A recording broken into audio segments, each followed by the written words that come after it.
ये शुक्रिया देखना। आपका। पीआईए का माली बहरान संगीन हो गया है। सियालकोट के उमरा ज़ायरीन को पीआईए ने ख्वार कर दिया। 32 घंटे ताखीर के बाद रवाना होने वाली परवाज को कराची उतार लिया गया। उमरा ज़ायरीन का एहतजाज, कौमी एयरलाइन के खिलाफ नारेबाजी की गई।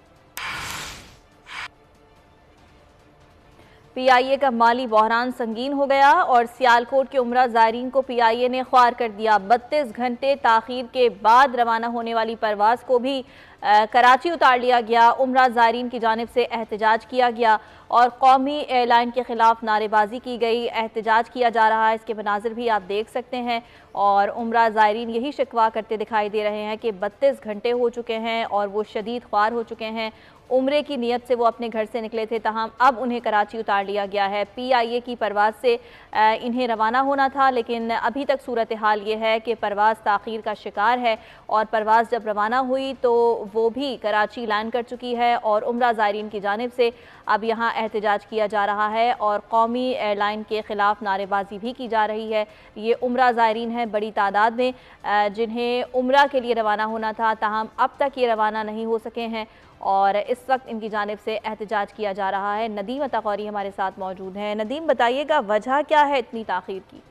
अजी, ये ना सिर्फ अभी कराची में फंसे हुए हैं बल्कि सियालकोट में भी इनके हमारे ज़ाहिर के मुताबिक जो मुसाफिर हैं वहाँ पर उमरा ज़ायरीन है, इन्होंने बोल न्यूज़ से रब्ता किया और इन्होंने बताया कि हमें 32 घंटे पहले यहाँ से तहरीर का शिकार होना पड़ा। उसके बाद जहाज में कोई फनी खराबी थी जिसके बायस जहाज को कराची उतार लिया गया। वहाँ पर उसके बाद अभी तक एहतजाज का सिलसिला जारी है। पीआईए जो कि हमारी कौमी एयरलाइन है उसके खिलाफ भी नारेबाजी की जा रही है। उमरा ज़ायरीन का ये कहना है ना ही हमें होटल फराहम किया जा रहा है, ना ही किसी किस्म की कोई सहूलत दी जा रही है। पहले सियालकोट इंटरनेशनल एयरपोर्ट पर हमें आवाज करते रहे, जबकि अब इनके मुताबिक इनका कहना है कि हमें कराची एयरपोर्ट पर लैंड करने के बाद अभी तक हमें कोई भी पुरसाने हाल नहीं कि हमारे आकर हमारे साथ कोई मुज़ाकरात किए जाए ताकि हम लोग बआसानी कहीं पर रहाइश पजीर हो सकें। कोई होटल हमें फराहम किया जाए, हालांकि खाने पीने के लिए भी कोई अशिया फराहम नहीं की जा रही।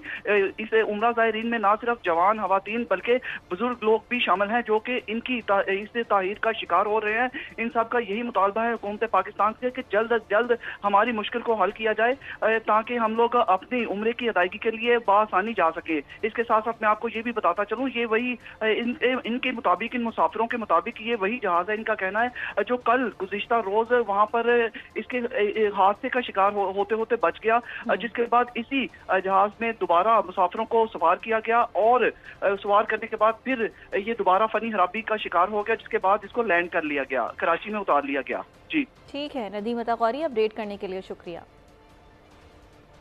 खबरों का सिलसिला जारी है, अभी वक्त हुआ एक ब्रेक का, हमारे साथ रहिए।